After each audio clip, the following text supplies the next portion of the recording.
Người ta thường nói, càng thân càng dễ to tiếng với nhau. Giữa cha và con, giữa chồng và vợ cũng thường xảy ra chuyện như vậy. Do đó dân gian cũng thường nói, vô cừu bất phụ tử, vô oán bất phu thê, hay còn gọi là không thù không thành cha con, không oán không nên vợ chồng. Ngụ ý của câu nói này chính là giữa cha và con đều khó tránh khỏi có lúc nảy sinh oán hận, giữa vợ và chồng cũng sẽ có không ít lời oán trách. Nói cách khác, chung sống dưới một mái nhà, trong sinh hoạt thường ngày không thể tránh khỏi mâu thuẫn phát sinh. Không thù không thành cha con. Câu nói này xuất hiện sớm nhất trong Phong Thần Bảng, nói về ân oán giữa Na Cha và phụ thân Lý Tịnh.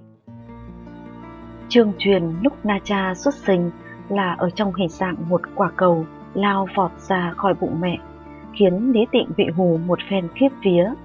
Trực giác của Lý Tịnh thấy rằng đây là quái thai, là điểm xấu, lại thêm vợ mang thai đến mấy năm, chịu không biết bao nhiêu gian khổ mới sinh hạ Na Cha. Nên đối với đứa trẻ này, Lý Tịnh không có chút thiện cảm nào.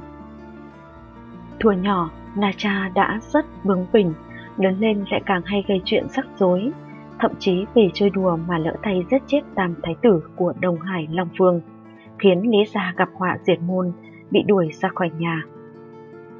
Sau này, Na Cha được Thái Ất chân nhân dạy dỗ, nhận ra sai lầm của mình, ăn năn hối hận, đem thân thể tóc ra trả lại cha mẹ.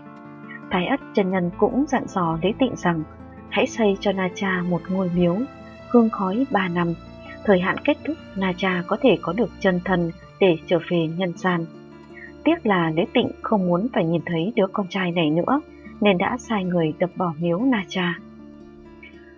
Thái Ất chân nhân thấy vậy, đành phải dùng củ và lá sen để tạo thân thể xác thịt cho Na Cha, để cậu được hồi sinh. Sau khi sống lại, Na Cha chân đạp phong hỏa luân, thân mang pháp lực vô biên, không ngừng truy sát người cha đã phá hủy chân thân của mình. Ân oán giữa hai cha con đúng là cắt không đứt, chỉnh vẫn loạn. Sau này nhân gian mới có câu vô cừu bất thành phụ tử, ý nói rằng cha đều là kẻ thù kiếp trước của con trai. Không oán không nên vợ chồng. Người xưa rất tin vào luật nhân quả, nên thường hay nói kiếp trước, kiếp này, kiếp sau. Chính là vì kiếp trước thiếu nợ người ta, ân ân oán oán chẳng dứt, nên kiếp này mới phải hoàn trả. Vậy nên khi hai người chung sống, kết làm vợ chồng, chẳng những là duyên phận kiếp này mà còn là duyên phận của đời đời kiếp kiếp trước đó tích lưu lại. Tất nhiên, trong đó có cả thiện duyên và ác duyên. Người ta thường nói đùa rằng vợ chồng chính là hoan hỷ oan gia, có thể kiếp trước đã kết ân oán, vậy nên kiếp này thần linh đã sắp xếp để ở cùng nhau, dùng cả đời hóa giải ân oán xưa kia. Nếu xét từ góc độ nhân quả nghiệp lực, thì dù là trong cuộc sống giữa cha và con, hay giữa vợ với chồng, đều sẽ không ít lần phát sinh mâu thuẫn hoặc có khoảng cách. Hai bên cũng qua đó mà trưởng thành lên, từ đó cuộc sống mới có cách để duy trì dài lâu. Tất nhiên, cũng không chỉ có cha con, vợ chồng, mà bạn bè thân hữu xung quanh cũng đều có thể đã kết thiện duyên hay ác duyên với chúng ta.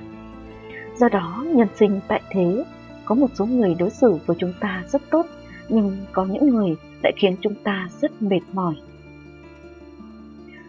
Dù hai người có tình cảm tốt đẹp với nhau, cũng sẽ có lúc nảy sinh mâu thuẫn. Do đó câu nói vô cừu bất phụ tử, vô oán bất phu thê còn bao hàm một ý nghĩa khác, đó là không tranh cãi thì không phải cha con, không đấu khẩu thì không phải vợ chồng. Đây là những điều hoàn toàn bình thường trong cuộc sống. Tuy nhiên, chúng ta tuyệt đối không phải vì có đôi chút mâu thuẫn liền khiến gia đình tan vỡ và hủy hoại đi quan hệ vợ chồng. Người cha thường hay nghiêm khắc đối với con cái của mình. Tuy nhiên họ luôn lặng lẽ dành tình yêu thương cho các con. Phận làm con nên chăng càng cần thấu hiểu nỗi khổ tâm của người làm cha. Do phải chèo chống cuộc sống của cả gia đình, nên cha mới phải xa nhà bôn ba lao tâm khổ tứ. Giữa vợ chồng với nhau cũng chính là quan hệ như vậy. Biết khoan dung nhường nhịn mới có được cuộc sống hôn nhân bền vững dài lâu.